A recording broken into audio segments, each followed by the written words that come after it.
Barry Bonds. No, nobody did. No, they didn't get enough votes. That's really weird.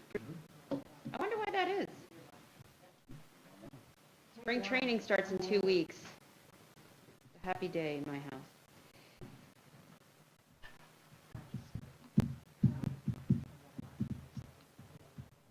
So, Elizabeth, I don't know why this is not working. Oh, the members of Windows presentation. Did you break the internet? Oh, you know why this wouldn't be working? Hey, Karen. Broke it. It's weird. It's highlighted as if it's a link. Hit Control and press it at the same time. It's highlighted as if it's a link.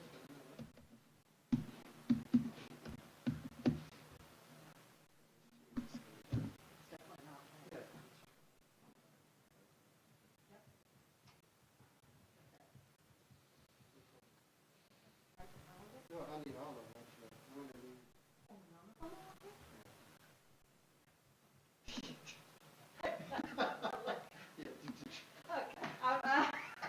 You got it now? Should I leave you alone? Yeah. You feel my pain. You know my pain. You know my pain. I know. Yeah. You've been not as painful, you know, before.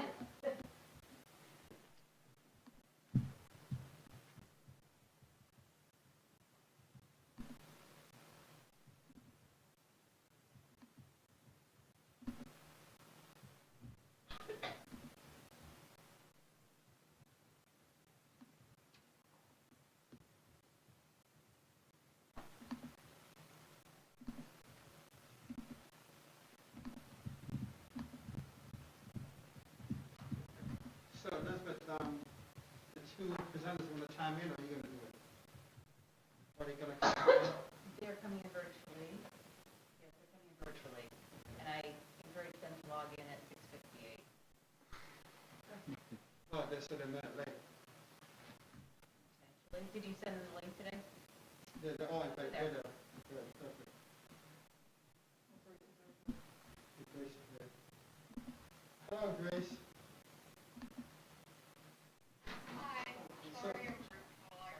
Yeah, so I was standing outside in the snow, waiting for you, waiting, and say I will not go in until Grace shows up. His feet are wet now and cold.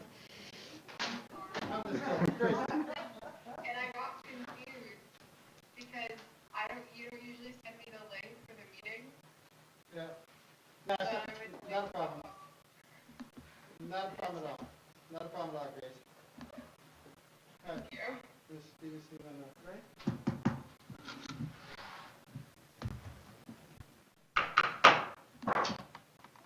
Call this meeting to order, but first, let's do the Pledge of Allegiance. Pledge allegiance to the flag of the United States of America and to the republic for which it stands, one nation, under God, indivisible, with liberty and justice for all.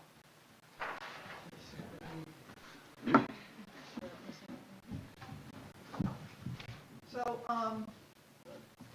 some announcements. I just want to say that we were in executive session tonight to vet the 12 candidates for 2 open vacant board seats, and that's what we were discussing there. Also, if it comes about 8 o'clock, my son's birthday today, I may be leaving early if we have not already concluded at that point. At this point, I'd like to adopt an agenda. Can I have a motion? Naomi's first, Todd is second. All in favor? Okay, and just to note, please, that we do have the most recent agenda up on the screen behind me. We have made a modification to it. Tonight we will be offering the oath of office for a vice president position at the board table. Okay. So with that, study session meetings are designed for the purpose of having administrative updates to the Board of Education. There are no public comments at study session meetings. Residents may attend the meeting next scheduled business meeting on February 9th, 2021, and/or contact the board via email at boe@chetschools.org with any comments or questions. All questions come into the Office of Public Information Officer and are shared with the board and/or superintendent as appropriate. Policy questions, concerns are typically addressed by the board president. Operational questions, concerns are typically addressed by the superintendent and/or designee. So, you want me to continue on? So, at this point, as I mentioned, that we are in executive session talking about the next steps in our BOE vacancy process. So tonight, we surveyed and vetted 12 candidates via paper. We are going to be setting forth on February 2nd an interview of 9 of those candidates. All candidates at this point will be contacted by the district clerk, and that's where we are. So 9 candidates out of 12 will be interviewed here in person, February 2nd. Starting At 5 p.m. to 8 a.m. 8 p.m. 5 p.m. Let's go with it again. 5 p.m. to 8 p.m. on February 2nd, here at Kiwanis Library. More the details will come from the district clerk. Okay. So at this point, I'd like to call for a nomination for vice president. I'd like to nominate Todd Gilbert to be our vice president through the remainder of the year. I think Todd, from my time working with him, just as an excellent sense of what's going on in the board, where things are in the community. He's covered it on meetings on some occasions as well, and I think he'd be a great choice for us. Do we have a second? I second. I'm happy to support the nomination. Todd has held the job before and knows what it takes, and will be a great support of you. Thank you. Congratulations, Todd. Thank you. I think Mrs. Chase is going to come up and offer the oath of office to you. Do we vote? Do we have to vote Yes. We have first? to vote. Yes. Sure, why not? Sure. Have a motion on that? Gus We is had- first, Bob is second. All in favor? Do I vote? Sure. Yes, you're sure. right. Vote for yourself. All in favor. Todd, you're in. Okay. Congratulations. All right. I've got to work with Todd before as well, and I really enjoy it. Todd makes me laugh more than anything. He does bring a comic relief to the board table, but as well, he also brings sincerity, and he's done a good job. Repeat after me. I do solemnly swear I do solemnly swear that I will support the Constitution of the United States that I will support the Constitution of the United States and the Constitution of the State of New York, and the Constitution of the State of New York, and that I will faithfully discharge and I will faithfully discharge the duties of the office of Vice President of the Board of Education the duties of the office of Vice President of the Board of Education in the Shenendehowa Central School District at Clifton Park, in the Shenendehowa Central School District in Clifton Park, according to the best of my ability. according to the best of my ability. Congratulations. Thank you. Virtual.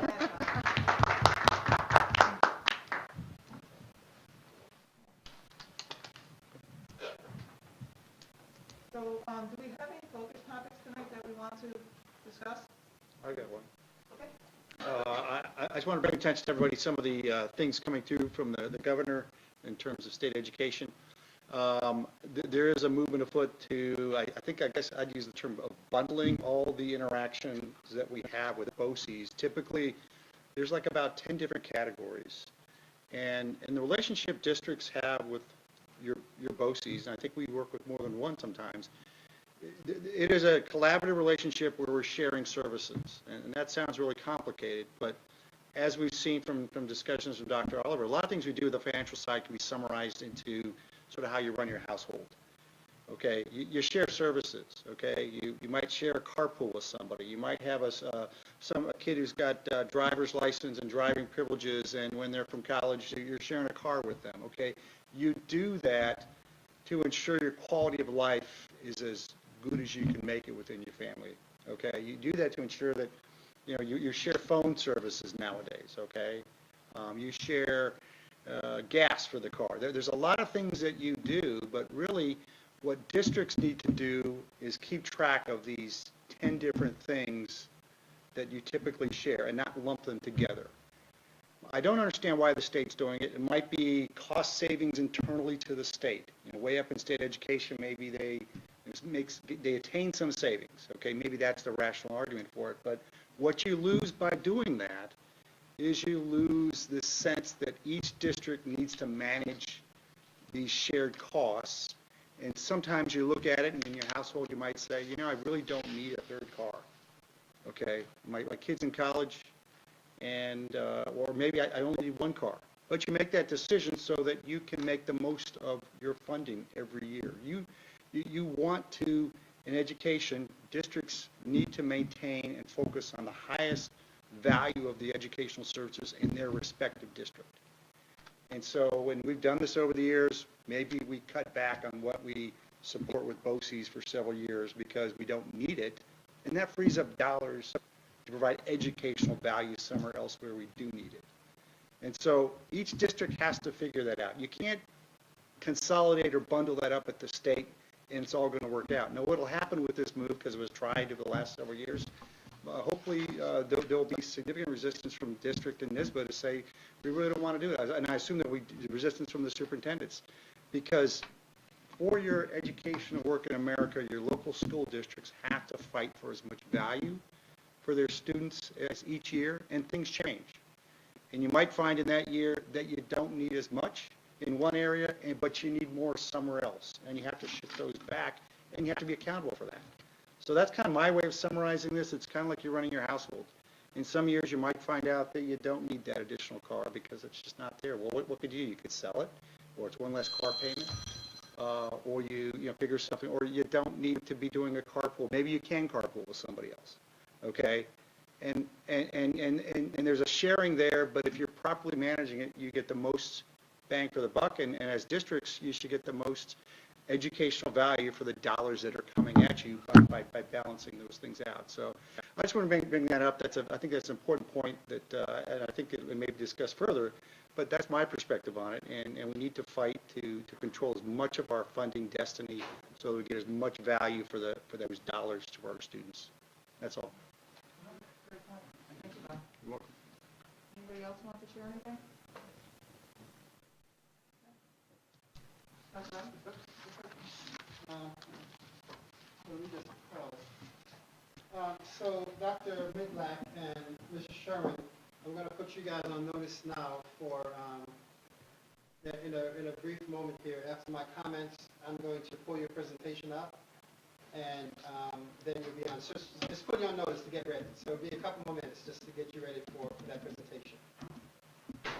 So just to continue a little bit on, first of all, congratulations, Mr. Gilbert, on your appointment to the vice president position. I also concur with members of the board. Your leadership has been established in the past, and I think continue this until we get to the reorganization meeting and go through this process again is a good transition for the board. Thank you. And certainly, as we look to bring potentially 2 new colleagues on board, that would be great to have that piece in place.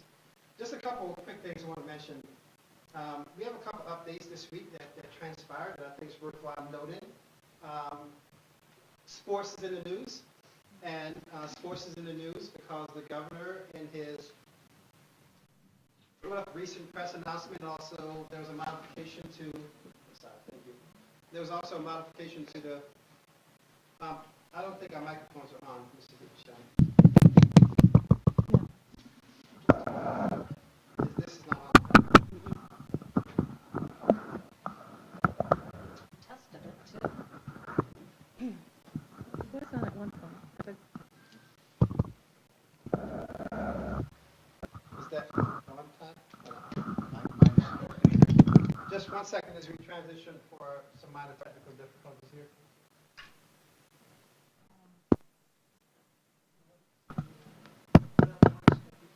So I'll just speak loud for the purpose of the live stream picking up and also for our audience. So sports is in the news. The governor provided some leeway for what has been described as high-risk sports. So basketball, football, volleyball, wrestling, to name a few. And so with that came, thank you very much, Mrs. Viviani. With that came certain stipulations that one of the major stipulations that the local Department of Health, in this case the county Department of Health, must essentially give the thumbs up or the green light for school districts to do so. So we're working very closely now. Shenendehowa located in Saratoga County, but yet we are part of the Capital Region BOCES that cover largely Albany County, and Schenectady County. So we're working across various counties with colleagues. So hopefully, by the end of the week, we'll have the respective Department of Health will give the green light. Schools have demonstrated over and over, because here at Shenendehowa, we have been open since September 8th, 9th, and have had kids in every day. So we have demonstrated over and over that we can have students in space in decent numbers and not having it become a COVID cluster. We executed fall sports following respective protocols, and those protocols have been since tightened up and ready to move forward. So we're hoping that in the coming days here, the respective departments of health will give the green light so we can start planning ahead. I come from a very simple philosophy that our role is to do what can we do to rule kids in versus asking how do we rule kids out, because we're in the business of providing opportunities for students, and doing so in a safe way in the pandemic is something that we think we could effectively do. So that's one big piece that's recent in the news. Another piece that's in the news that's worthwhile noting is the vaccination and some of the challenges with vaccinations and the supply issues. And we're working again very closely with Saratoga DOH to try to see if we can be a part of the solution in terms of vaccination, potential pods, to be able to make that process more streamlined. So kudos, I would say, to the Saratoga Department of Health folks. They've been very receptive, very open to have and engage us, school districts in Saratoga County, in that conversation. And so we're optimistic that we could be a part of that problem, part of the solution, excuse me, and not a part of the problem moving forward when comes to vaccination. The second piece related to that is testing.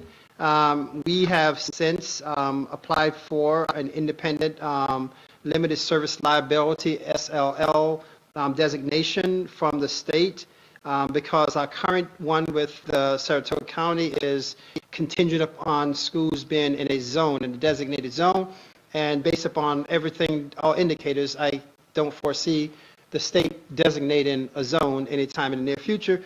However, we're sitting on 3,800 test kits that we would like to be able to effectively use within the school community before expiration.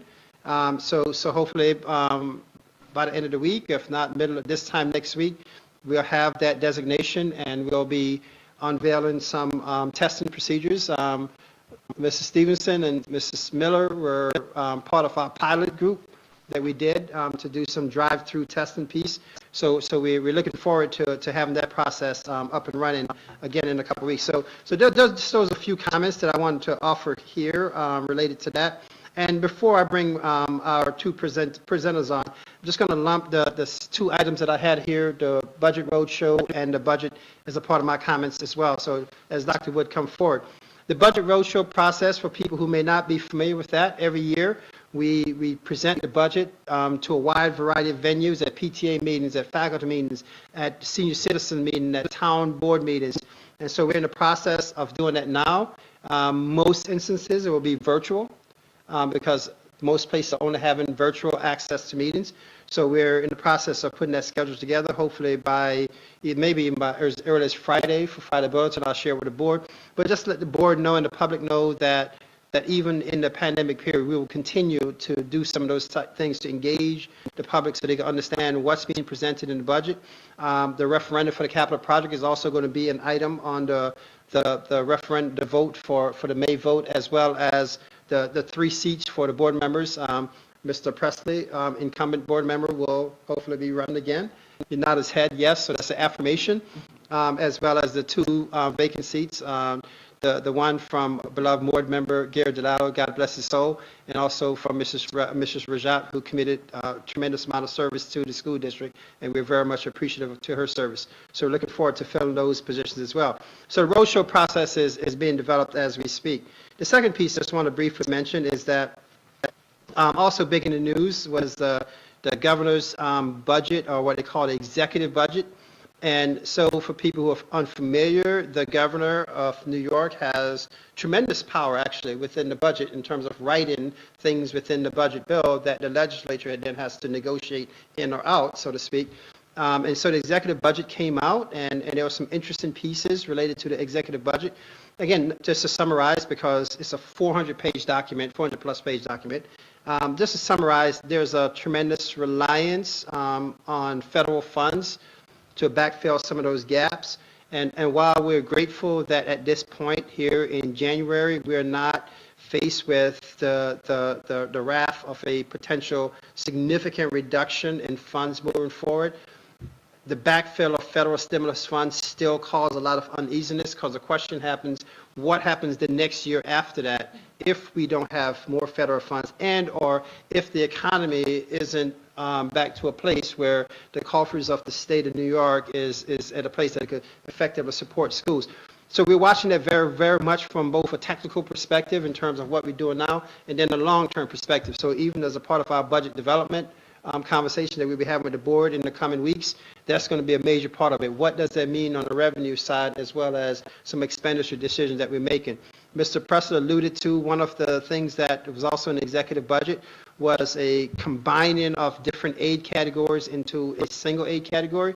And so probably great analogy, household analogy. I use a sausage analogy, that there's a lot of stuff in there, and I hate to say it, I want to know what's the stuff that's in there, because when you think about when things are lumped in, it becomes extremely difficult for us then, one, to plan ahead. So if we want more or less of something, we don't know what's going to be the implication because it's lumped in. So that's a dangerous proposition in many ways, from a perspective of schools being able to plan, as also from a flexibility piece in terms of maximizing making decisions that's good for us in one year, maybe a different decision in the next year. So we want to be able to have those reimbursable funds, and that's important because those funds are based upon you spend 1 year, you get reimbursed the next year. So that's a planning sequence, because we have some sense of if we spend this year, we can expect this reimbursement next year. Subsequently, we could plan accordingly. But if we can't plan accordingly, it creates a huge dilemma for schools, and also then, quite frankly, to minimize the impact of BOCES as a shared services, which is another, I think is a potential major pitfall for schools moving forward. So we're watching the state budget very closely and seeing how the legislature will respond in the coming weeks here, because that will be the next step. What's going to be the response of the state legislature to the executive budget? So those are some of the big rocks that we're dealing with right now, the sports, vaccination and testing, watching the budget sequence to see where things are going to fall out, not only the state level, but also the federal level, to see what's going to be the implications of that. And the last piece, just to mention with the federal level, two pieces that we're watching very closely is the CDC and some potential changes related to social distancing and things like that. As vaccines become more prevalent, as herd immunity kicks in, what will be the changes? Right now, we are probably 10 feet apart from each other in this space, and we put our mask on immediately after not speaking. But what will be the 3 months from now, 4 months from now, what will be the expectation for some of those type things? So we're watching that very closely. And the second piece of it is the transition of new leadership in the U.S. Department of Education. A major point of focus. If you read even today and even last night's news, the State Education Department is asking for feedback related to waivers for 3-8 testing. The 3-8 testing is a federal test. It's not a state test. And so the federal government has to provide a waiver to say don't test. And so there's a lot of advocacy to not, it's not about anti-testing, by the way. So for people thinking that it's a good test, bad test, that's not the conversation. It's about the uneven, or should I say, the various ways that students are being provided education, to therefore to say they're all going to take the same test, but their access to education is so uneven, is so different from school district to school district. To be, quite frankly, won't be a reflection of that. So we're watching that very closely. And related to that, one state test that we're watching very closely too is a determination with the June Regents exam. As the board knows, this past June, those exams were waived because we're in the middle of a pandemic. And so again, the whole uneven delivery of education across the state is a point of concern, and to see if what will happen with the Regents exam is a big piece that we're watching. So the U.S. Department of Education under the new leadership is going to be, I think, much more impactful than the past, because of some of these big rock issues that we have to deal with right now within the next, quite frankly, next month or so. Those decisions has to be made and translated to the local level. So I'm just going to pause there. If there are any specific questions you have related to any of those topics, I'd be more than happy to address them. Plus, I'll be doing some follow-up in Friday Bulletin as well for things that I'll go into more details in the Friday Bulletin. Actually, I just wanted to clarify, so you're right, they are bundling them again, and there's a big problem with that as far as how the money will be spent, and just looking at it budgetarily speaking. But it was mentioned that it was, so last year, were they proposing bundling except for transportation? No, This so- year, I thought it was No, everything no, but building. it's a very similar proposals as last year. Okay, The difference with, when I say last year, last executive budget. And last executive budget was a notion of bundling the service aid and having a year lag before it goes into effect. This proposal is a very similar bundle, but goes in effect immediately, which is hugely problematic. Because when you think about it right now, all those are expenditure-driven aids. We spend 1 year and you get reimbursed. And so Mrs. Chase here, who's our chief financial officer, we can tell how much we're going to get next year. But when they lump them in, all of a sudden the parts doesn't add up to the whole, which is a problem because we're relying on the individual parts. And when the parts stop adding up to the whole, because people then attach it to a particular baseline, and the baseline that they're going back to is 2019, 2020. A baseline 3 years ago, effectively, once we get into the 21-22 budget, which is problematic in many ways. And so that's the piece that we really want. We don't want the bundling because it takes away the planning aspect for schools. And two, it lends to ability for reductions to be made without even understanding why the reduction, or even increases to be made without understanding why the increases may be. It becomes too arbitrary in those calculations. And so that's where a lot of the push is, to keep it separate so we could be accountable, hold us accountable for what we spend, and reimburse us accordingly. okay, and building aid is still separate. Building aid is still, right now, it's not a part of the proposal, Got correct? it, okay. Thank you.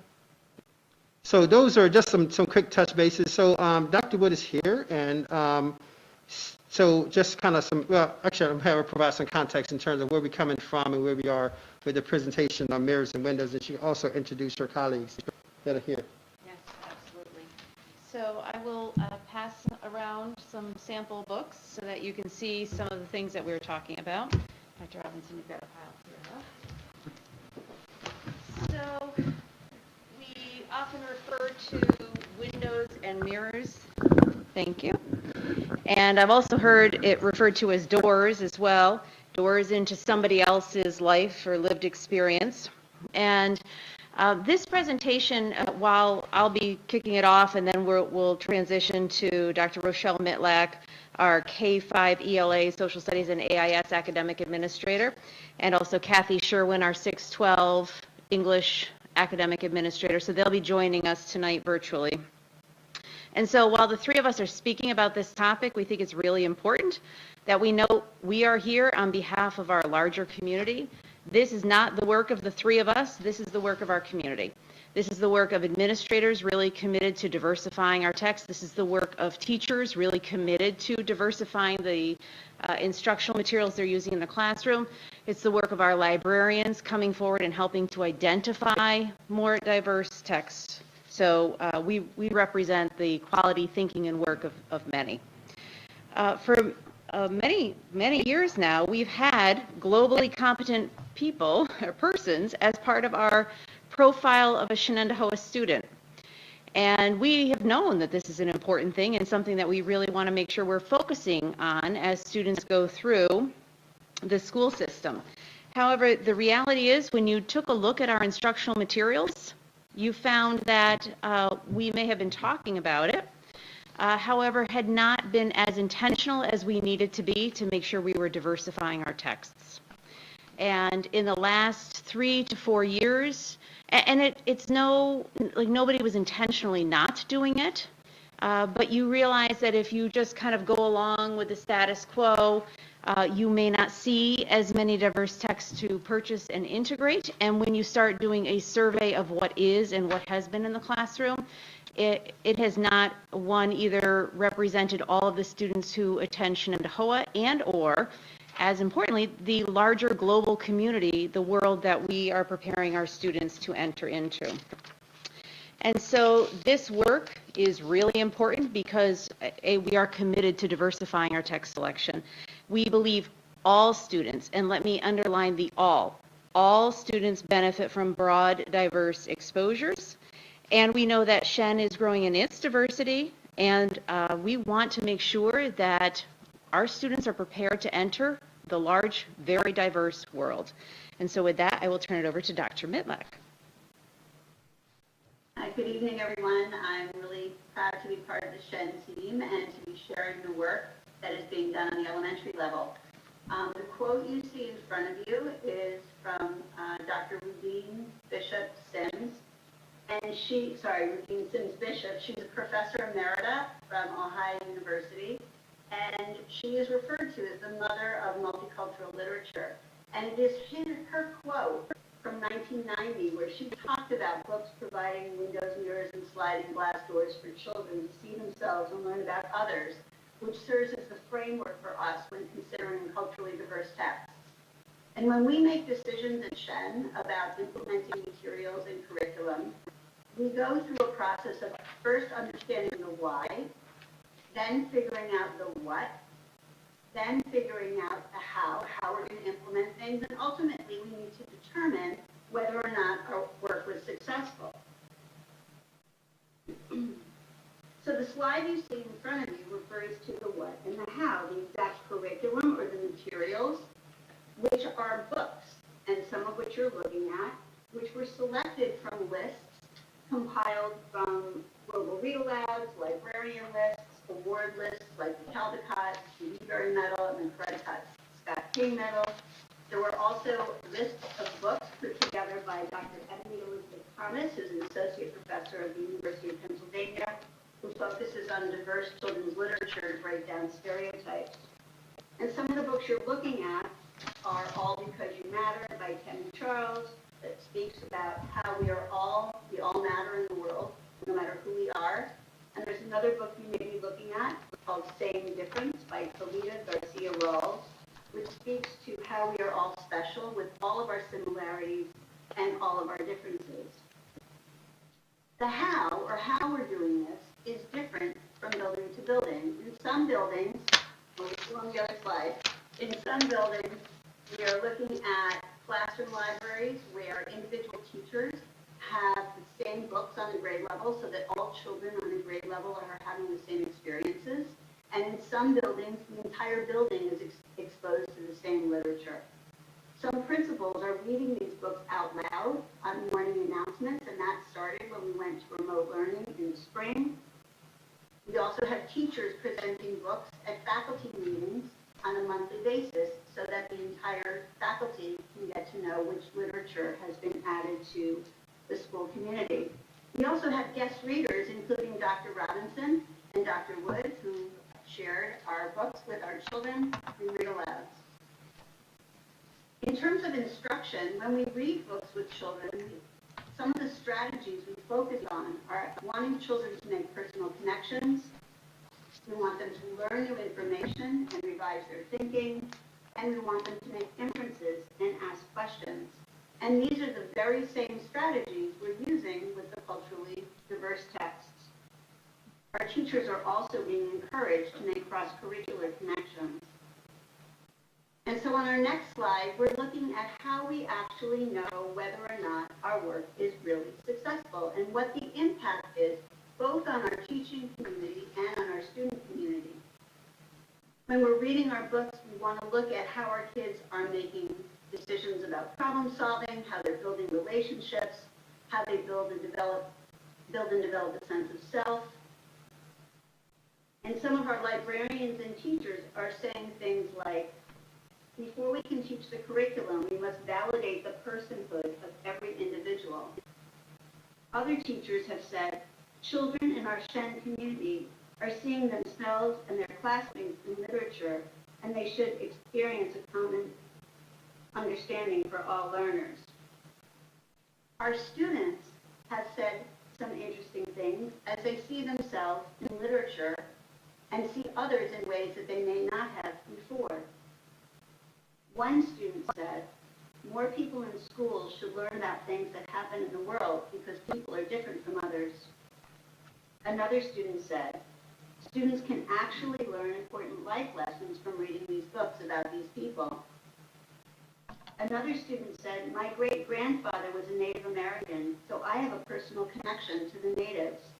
I was happy to find a book about Native Americans because their story is not often told. Another student said, I always thought that after Martin Luther King Jr., racism went away. I realized that it's still here, and we are still fighting it. And one of our students very simply said, we all feel the same. We are happy or sad and have lots of feelings that are the same. So why does it matter what color your skin is? So these are some of the steps that we've taken so far. This is a multi-year journey leading to this point, and we look forward to continuing our journey moving forward, where we try to implement more culturally diverse texts, integrating it into the curriculum, and allowing our students to not only see others in the literature that they're reading, but to share their stories with their peers as well. Thank you, Dr. Mitlack. So that was Dr. Mitlack. Now we're going to Mrs. Sherwin, Kathy Sherwin. Good evening, everyone. Thank you so much for offering me some time to share with you our work on this very, very important topic. At the secondary level, the work that we've been doing that is ongoing builds on the strong elementary foundation that Dr. Mitlack just talked about. Our work began a number of years ago when we developed our working definition of an instructional text. Originally, we wanted to define the qualities of a high-quality instructional text in order to distinguish the books that we wanted to teach in our courses from adolescent literature in an effort to provide the highest quality material for our students.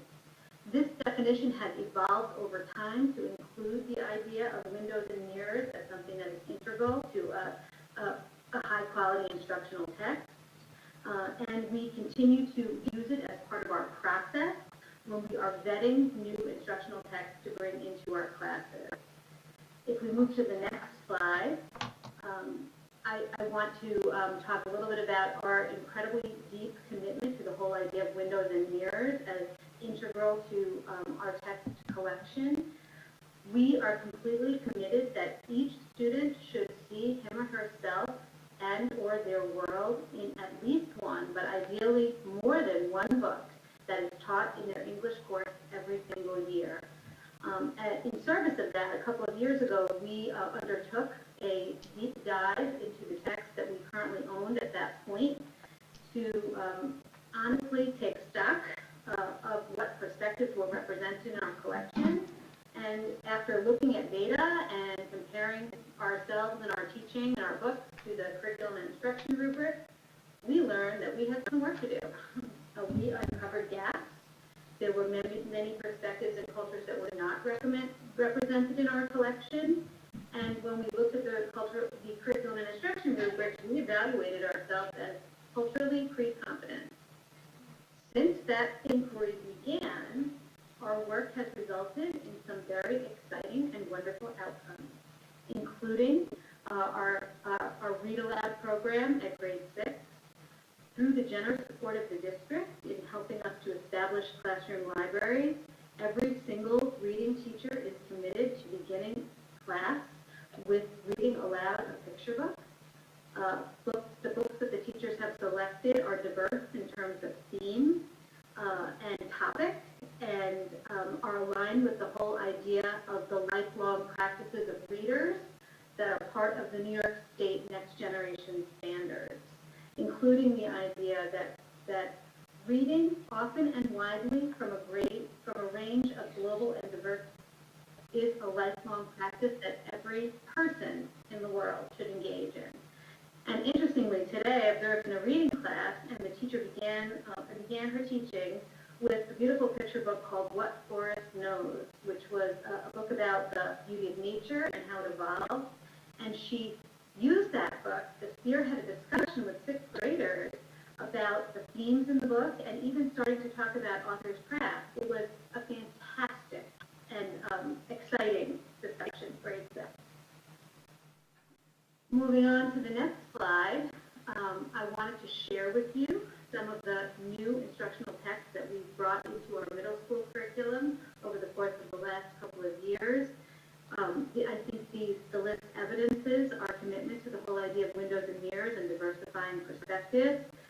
Some of the titles that I do want to just highlight on this list that are wildly popular with students are Refugee, which is a recent global read aloud, Playing Atari with Saddam Hussein, which is a novel, Claudette Colvin, Twice Towards Justice, which is a work of nonfiction, American Born Chinese, which is one of our newest books and our first graphic novel, The Crossover by Kwame Alexander, which is a novel in verse, and two fantastic selections from the wonderful Jason Reynolds, including Long Way Down, which is a work of fiction, and Stamped, the YA version, which is actually an adaptation of the Dr. Kendi book, Stamped from the Beginning, which was an adult book.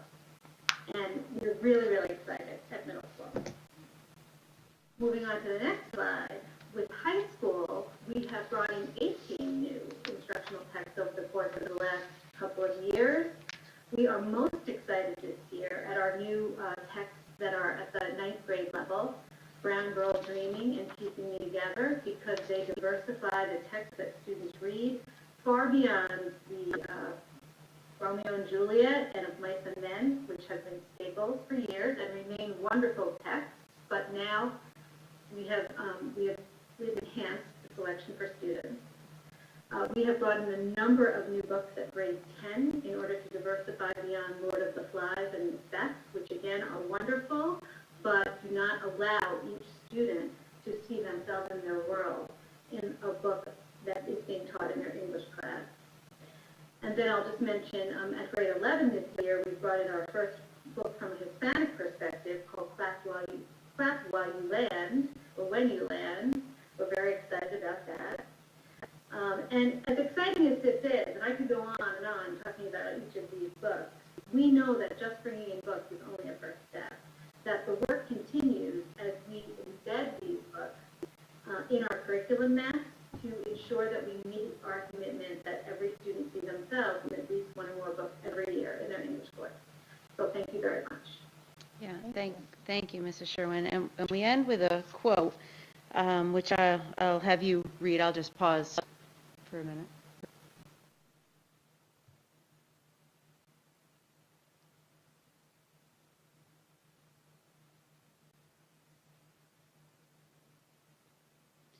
And so I guess I end with emphasizing the common humanity among all of us. It's obviously very powerful and speaks to the importance of this work. I also want to commend Mrs. Sherwin for calling me on being a better leader 2 years ago. I was definitely growing impatient with some of the old standby texts that we were using again and again. And Kathy, you can kind of see her on the screen, someone smiling here. I said, like in 6 weeks, I want a full analysis on my desk of, who wrote what text that is required reading, where they were born, and how long they've been dead.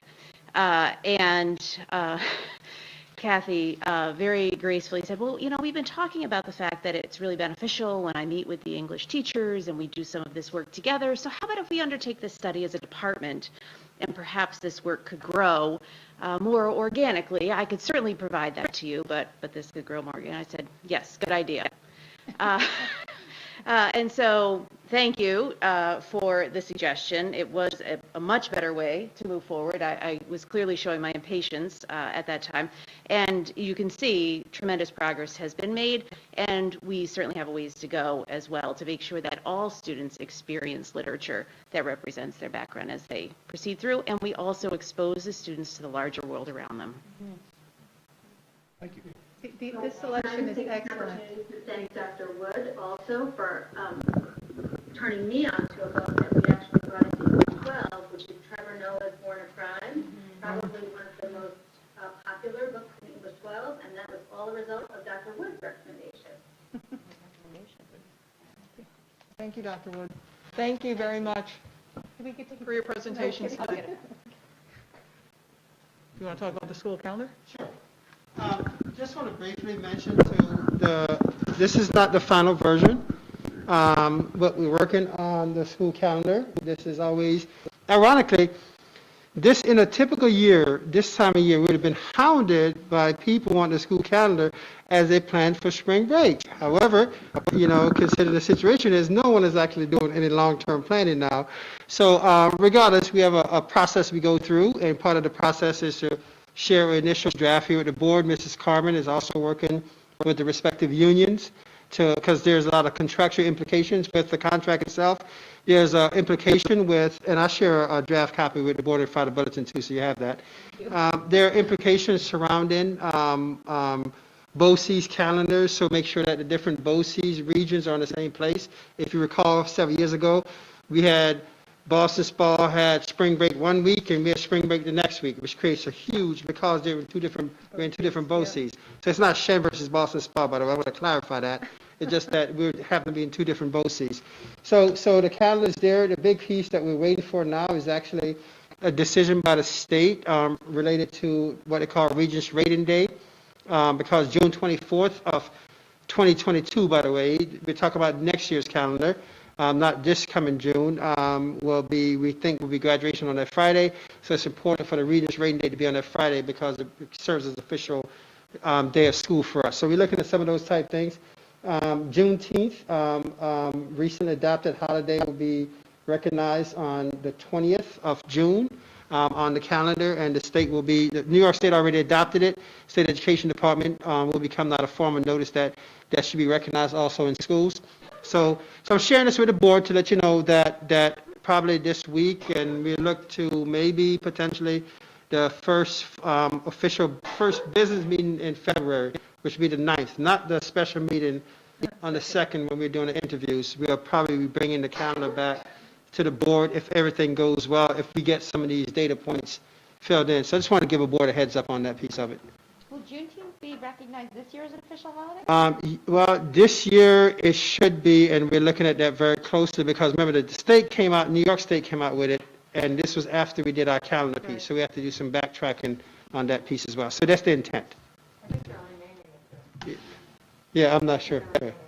So that's the intent. So that's the only piece of update I want to provide the board with. Just letting you know we have a draft calendar for 21, 22, and that will come to a head within the coming months.